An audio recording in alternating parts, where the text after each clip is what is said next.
What did that one teacher do to you that you'll never forget? I faked my way through 4th and 5th grade math.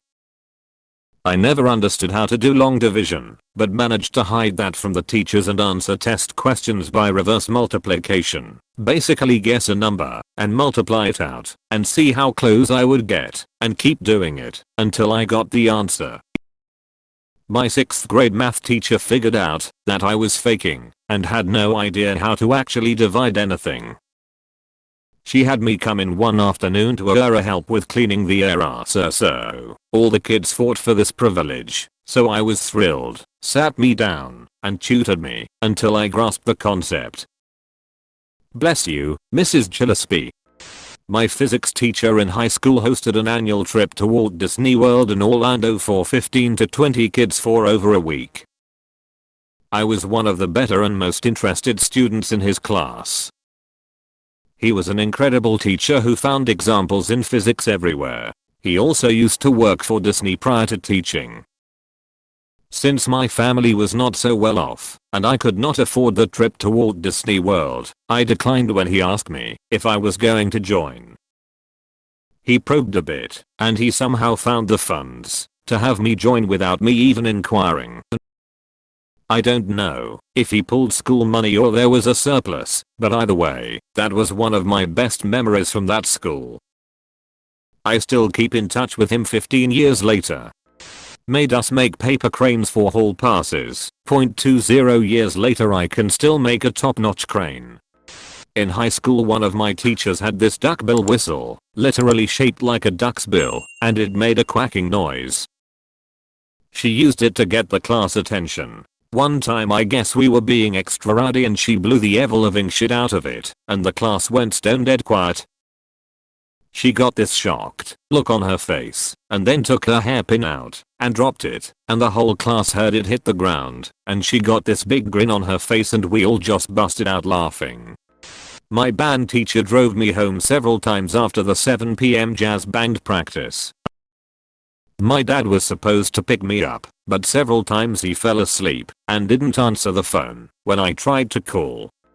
The professor I had for my Calculus 100 class in university was awesome. He was a good teacher and funny and engaging. If it was a first year class with over 100 people in it, I was just a face in a big crowd. I was on campus after hours a couple years after I graduated. They run programs for kids in the evenings, and was dropping off my oldest, and I saw him. He stopped, looked at me hard, and said, not a bad student. Not great, but definitely not bad, and kept walking. This was a good 6 years after I graduated. Absolutely amazed he would have remembered me at all, after teaching how many hundreds of students in between. That is just crazy. 3rd grade MRS Jones. My dad had just deserted us, and we were suddenly destitute. She bought my school pictures for us, and paid my lunch bill all year. She never said a word about it, only found out later. Bless her. Told me I was smart and could succeed. I had spent the past couple years at a private school, trying so hard to prove myself. Despite doing well academically, I did not fit their cookie cutter mold, so I was looked down on by other students and administration. When I told the guidance counselor that I wanted to be pre-med and go to medical school after college, she pretty much told to lower my expectations because I would not succeed. At the end of my college math class my senior year of high school, I ended up in my professor's office to look at what I had missed on my final. He told me that I had done well and that I could my PhD in math if I wanted. That was not what I wanted to do, but when I told him I wanted to be pre-med, he looked at me and said, "You're going to well in that. I know you will succeed." 6 years later, and I am halfway through my 2nd year of medical school, and his words still ring in my mind. Had the police come to the school because he had a recent earlier where I was smoking cigarettes and using drugs in 7th grade? No. Both of my parents smoked in the house. I did not even know I smelled like cigarettes until the police told me why they were searching my backpack, desk and locker. In my senior year, my English teacher asked me if I was manic depressive after turning in a personal essay, only for me to get diagnosed with bipolar disorder a week later. When I was in 7th grade, there was a teacher at my school that was essentially a love child of Santa and an elf. Dude was 5 feet 2 inches, over 300 pounds, and had a beard that would put Jim Lee to shame. My first ever conversation with this man ended with him saying, "Now you go get yourself something to eat, big man." Shit caught me so off guard, I didn't realize what he had said until after I walked away. He knew my home life wasn't the best. He saw a bright kid but someone who struggled with just, following orders. He wrote home as I was failing and spoke more kindly about me than most had ever done. It was very nice. Not me, my brother. He had one of those haircuts that was popular in the mid-90s, where you have long fringe, maybe 5 inches, but skinhead the rest. He was a skateboarder. Anyway, the woodshop teacher decided that the haircut was an health and safety hazard and swiftly cut his hair in front of the whole class, meanwhile berating him kids today etc. etc. My brother was 12 and came home from school crying. My father was less than pleased and apparently went up to school and made a right kerfuffle, as he should. My mother was very embarrassed by it all. I'll never forget. My RE teacher tried to keep me behind for no reason. I am a complete goody two shoes and he gave me my first ever detention for asking my friend about what textbook page we were reading after coming to class late following an appointment. The guy tried to make me pick bits of paper and rubber bands off the floor as he watched me do it. I walked out with zero consequences. When I was in 3rd grade, the teacher of my gifted program class, extra class we were pulled from mainstream to do a few hours a week, started berating me over raising my hand too quickly to answer questions, saying I needed to think longer and give others a chance to answer. She went on and on about how I had an attitude. I got upset and she made me stand in front of the class when I started to cry. No, you're crying, and I don't. It was my birthday. It was a class of about 8 students. One guy told me in high school that that day was one of his clearest memories from elementary school. Had a high school art teacher who would let me stay in his classroom during lunches.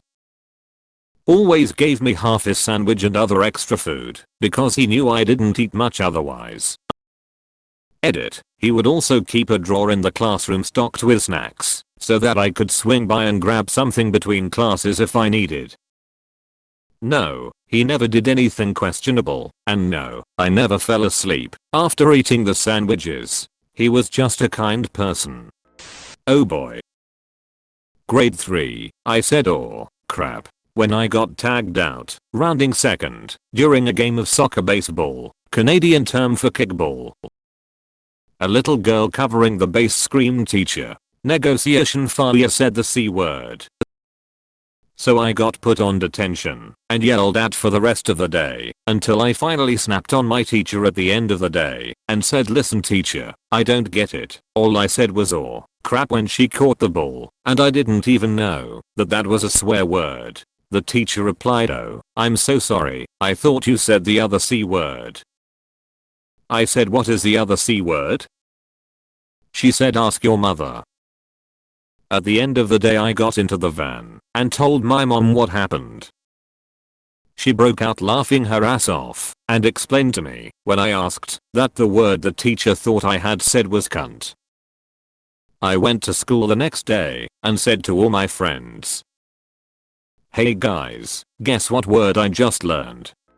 I can't remember what I did, but in 1st grade my teacher got mad at me and said, "You wanna act like a baby? Fine, come over here." She made me sit in a corner on the floor and gave me 2 little toys to play with.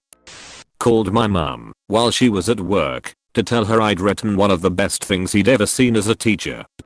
I called somebody stupid once when they got a question wrong and the teacher instantly made me stand up and spell stupido backwards.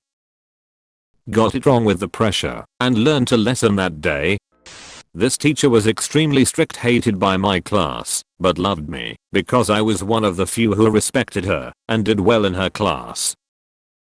When school ended, she gave me a crystal bear. Nothing too fancy or expensive, but I felt as if I was glowing leaving that classroom with bear in my hand.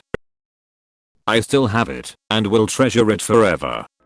I was anorexic when I was in school. She took me aside after class and told me that if I did not stop doing what I was doing to myself, I was going to die. That my body was going to start shutting down, my organs would fail, that it would not be beautiful, and I was going to die an awful and painful death. I still catch myself slipping back into that mindset 10 years later sometimes, but I will never forget that. She saved my life. Senior year of high school, I was on the wrestling team, and I had cut about 30 pounds that year, from 170 down to 140. I happened to have the same math teacher 3 years in a row, so we really got to know each other. First name basis and all that. She knew how much weight I cut for the season, I told her, and it was obvious just from my face. I wasn't fat before my cut either. I had a six-pack. She had a strict no eating in class policy. That'll be important in a minute. The day after the wrestling season ends, I walk into math class and sit down. She walks over to my desk and puts a whole apple pie right in front of me. She knew it was my favorite, handed me a fork, and said she'll ignore the no eating rule for one day. I finished that whole pie in maybe 30 minutes. Linda, I'll never forget that. You absolutely made my day. She took every phone call, no matter the time of night, while I was in rehab. If it wasn't for her being there in my lowest time, I probably would not be here today.